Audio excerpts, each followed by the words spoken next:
Hello दोस्तों, आज हम जो है केंद्रीय प्रवृत्ति की माप के बारे में अध्ययन करने वाले हैं।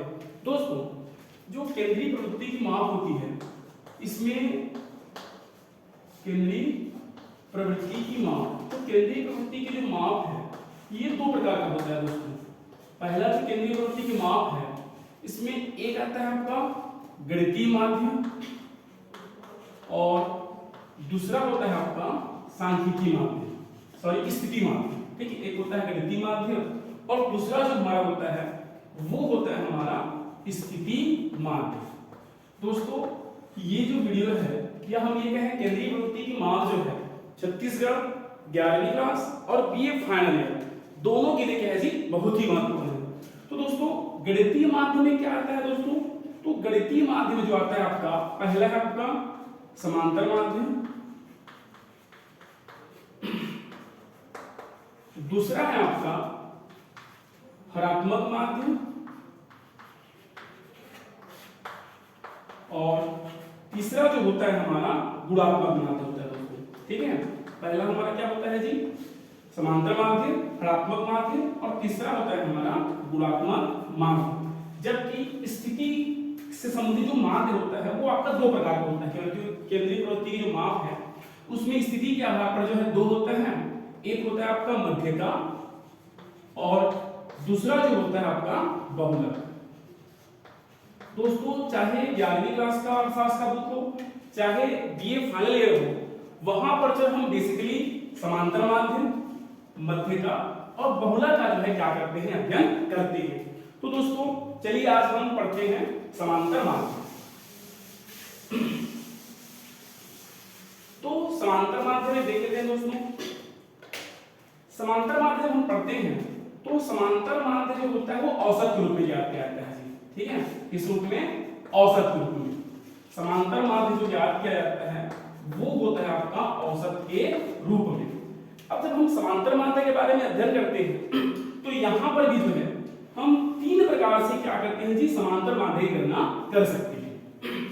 सबसे पहला होता है व्यक्तिगत श्रेणी के अंदर समांतर माध्य की गणना, व्यक्तिगत श्रेणी में समांतर माध्य की गणना करना।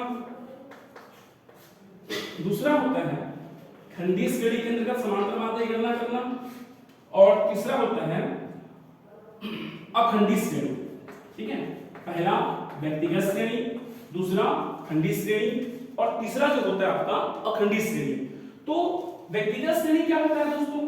व्यक्तिगत श्रेणी वह श्रेणी होती है जहां पर जो है जो चर होते हैं हमारे, वे कैसे होते हैं जी, स्वतंत्र होते हैं, वे किसी पर निर्भर नहीं रहते।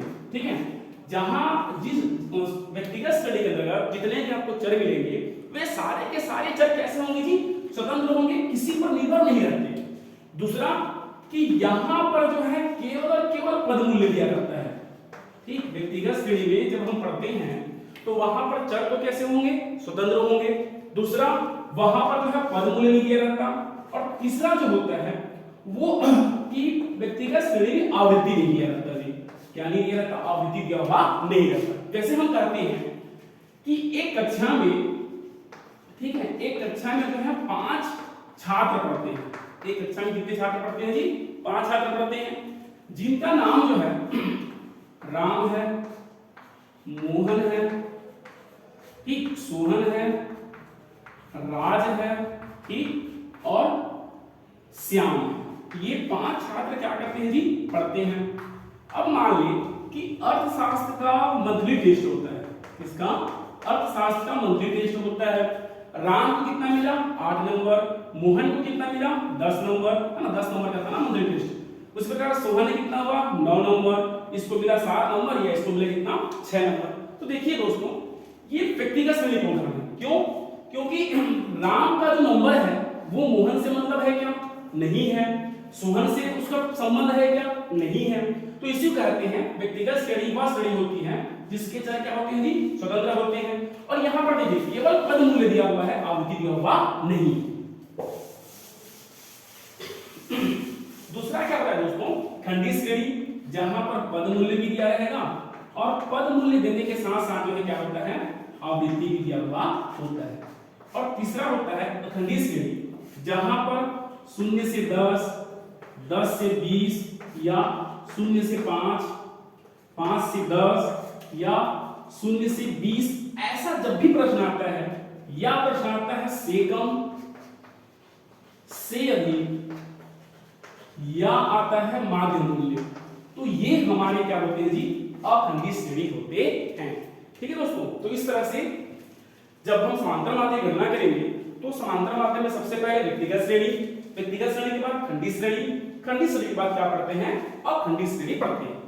यहां पर देखने वाली बात यह है कि तीनों श्रेणियों में आपको पुनः दो प्रकार का प्राप्त होता है, अर्थात एक होता है प्रत्यक्ष रीति के माध्यम से व्यक्तिगत श्रेणी गणना करना, दूसरा होता है लघु रीति के माध्यम से। अर्थात यदि हम व्यक्तिगत श्रेणी के पढ़ें तो वहां पर भी आपको प्रत्यक्ष रीति और लघु रीति मिलेगा। उसी प्रकार से यदि हम खंडी श्रेणी पढ़ते हैं तो वहां पर भी प्रत्यक्ष और लघु मिलेगा, और यदि हम अखंडी श्रेणी पढ़ते हैं तो वहां पर भी जो है क्या मिलता है जी, प्रत्यक्ष और लघु रीति प्राप्त होता है। ठीक है, तो सबसे पहले हम देखते हैं दोस्तों व्यक्तिगत श्रेणी के अंतर्गत समांतर माध्य की गणना।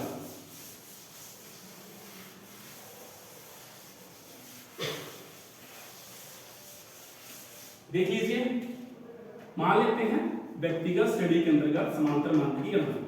व्यक्तिगत श्रेणी लिख लो और ऊपर लिखना समांतर माध्य की गणना करना है। ठीक है, तो सबसे पहला प्रत्यक्ष रीति के माध्यम से, प्रत्यक्ष रीति। तो चलिए दोस्तों, जो प्रश्न बनाए थे उसी बनाते हैं।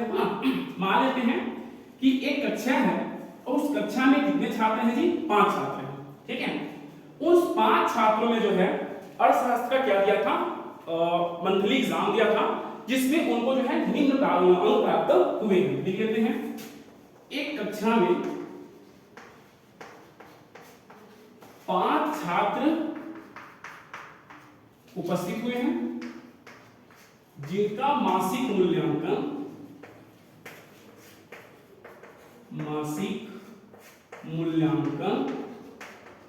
निम्न है, निम्न है। 5 जने हैं तो देख लेते हैं जी, 10 नंबर एक को मिला है, एक को मिला है कितना, 8 मिला है, दूसरे को 7 मिला है, तीसरे को 6 मिला है, और इन 4 5वें कितना मिला है जी, 9 मिला है।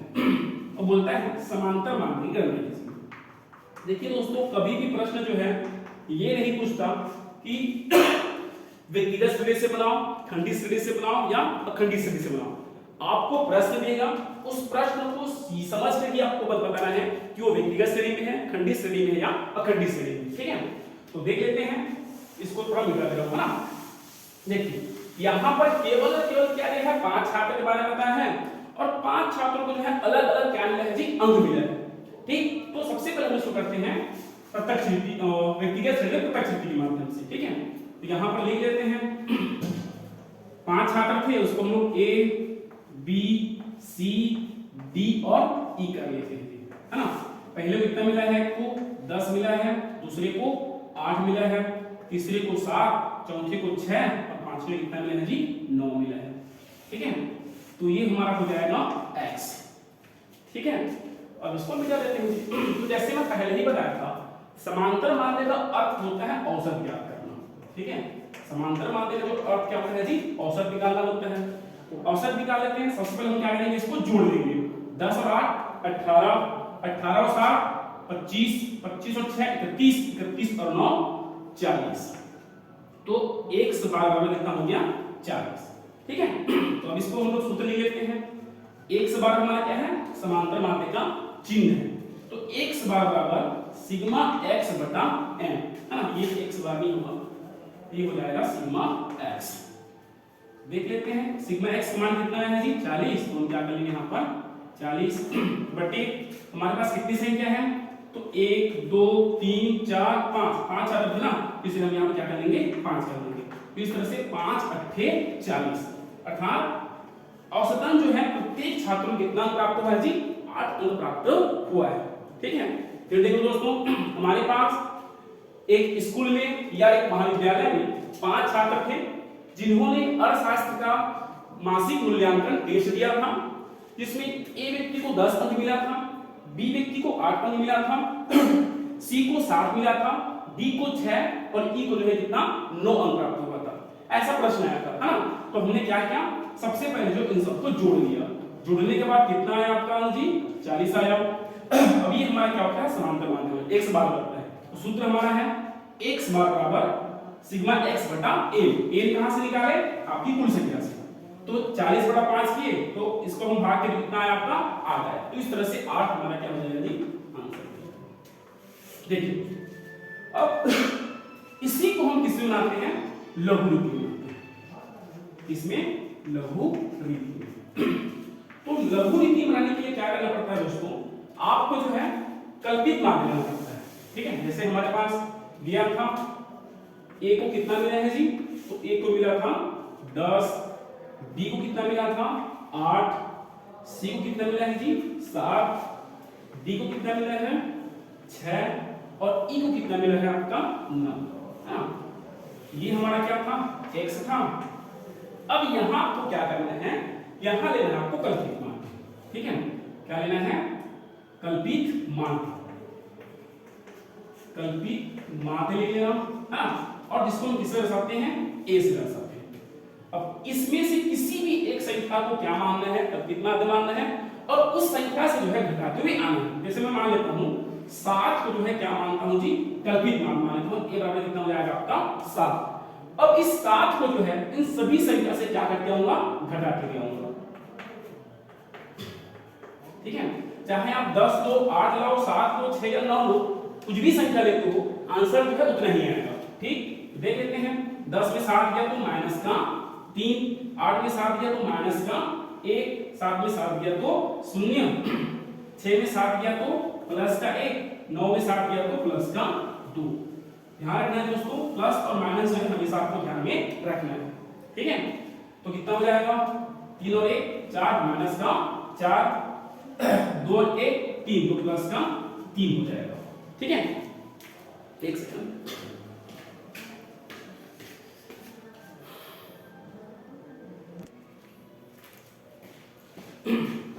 थोड़ा सा मिस्टेक था।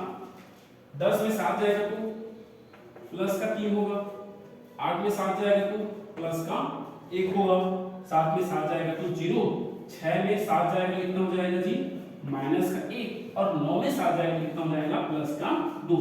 इस तरह से 3 1 4, 4 और 2 कितना हो जाएगा यहाँ पर 6 प्लस का और माइनस का 1। तो इस तरह से 6 माइनस 1 करेंगे कितना आ जाएगा हमें 5। तो हो जाएगा आपका सिग्मा x बराबर 5, ठीक है दोस्तों। शुरू से देख लो, हमें क्या करना था, हमारे पास यही प्रश्न था। इस प्रश्न में हमने क्या किया, कल्पित माध्य लिया। कल्पित माध्य जो है इसमें से किसी भी संख्या को ले सकते हो आप, चाहे वो 10 हो, 8 हो, 7 हो, 6 हो या 9 हो, आंसर क्या आएगा सेम ही आएगा। तो हमने क्या किया, पहले देख लीजिए 10 में 7 घटाए तो कितना आया प्लस 3, है ना। आपके पास 10 रुपया था, सामने वाले को 7 रुपया दिया, कितना बचा 3 रुपया बचा। 8 में 7 घटाए तो 1, 7 में 7 की तो 0, 6 रुपया आपके पास था, ठीक है। सामने वाले को कितने दिए 7 रुपया दिए, मतलब माइनस का 1 आता है, ठीक है। 9 में 7 की कितना आया जी 2, तो हमने प्लस प्लस जोड़ लिए, 7 1 8, 8 3 1 4, 4 और 2 6, ठीक है। तो माइनस 1 कितना था, तो 1 कर लिए, दोनों को माइनस करके कितना है आपके पास 5 आया, ठीक। अब सूत्र क्या हो जाएगा, थोड़ा सा चेंज, x बार बराबर a plus sigma f sigma x बटा n, ठीक है। a हमने कितना है, किसको लिए थे 7 को लिए, तो हो जाएगा हमारा 7 प्लस x बार कितना है 5, तो यहाँ हमने क्या लिया 5। n का मान कितना है जी 5 ही था, हमने क्या कर लिया ₹20 received on phone pay। 5 तो कितना हो गया 7 प्लस 1, तो इस तरह से 8 हमारा क्या हो जाएगा आंसर। देख लीजिए दोस्तों, यहाँ पर भी कितना आया था 8 आया था, यहाँ पर भी कितना आया है 8 ही आया है। तो इस तरह से समांतर माध्य में प्रत्यक्ष और लघु रीति के माध्यम से हम क्या कर सकते हैं और गणना कर सकते हैं। चलिए दोस्तों एक और मान लेते हैं इसी में से। अब इसको 7 न मानकर हम 6 को मान लेते हैं, ठीक है। देखना आंसर जो है उतना ही आएगा। जैसे यहाँ पर 7 था, हम उसको क्या कर लेते हैं जी 6 कर लेते हैं। तो कल्पित माध्यम a बराबर कितना लिख लिया हमने यहाँ पर 6, ठीक है। तो 10 में 6 गया तो कितना बचेगा प्लस का 4, 10 में सॉरी 8 में 6 जाएगा तो प्लस का 2, 7 में 6 जाएगा तो प्लस का 1, 6 का कितना हो जाएगा 0, तो हो जाएगा यहाँ पर 6 का 0, और 6 9 में 6 जाएगा कितना आएगा जी प्लस का 3। ठीक है, जोड़ लेते हैं, 4 2 6, 6 1 7, 7 3 10, तो यहाँ पर कितना हो जाएगा हमारा आंसर, यहाँ पे ये 10 हो जाएगा। ठीक है, ये क्या हो जाएगा हमारा सिग्मा x बराबर कितना 10 आया है। सूत्र क्या था a प्लस सिग्मा x बटा n। तो a का मान कितना है हमारा जी, तो a का मान कितना है 6 था, तो यहाँ पर लिख लेते हैं 6। उसके बाद x का मान कितना है 10, और a हमारा कितना था 1 2 3 4 5, तो यहाँ पर हम कितना लिख लेंगे 5, तो 5 दूनी 10। तो इस तरह से x बराबर 6 प्लस 2, तो कितना आ जाएगा आपका आंसर 8 आंसर। तो दोस्तों इस तरह से हम व्यक्तिगत श्रेणी में प्रत्यक्ष रीति और लघु रीति के बारे में अध्ययन कर सकते हैं। दोस्तों यदि आपको वीडियो अच्छा लगे और आप सांख्यिकी के संबंधी अर्थशास्त्र में ऐसे ही आने वाले वीडियो में प्राप्त करना चाहते हैं तो मेरे वीडियो को लाइक शेयर और सब्सक्राइब करना न भूलें। Thank you.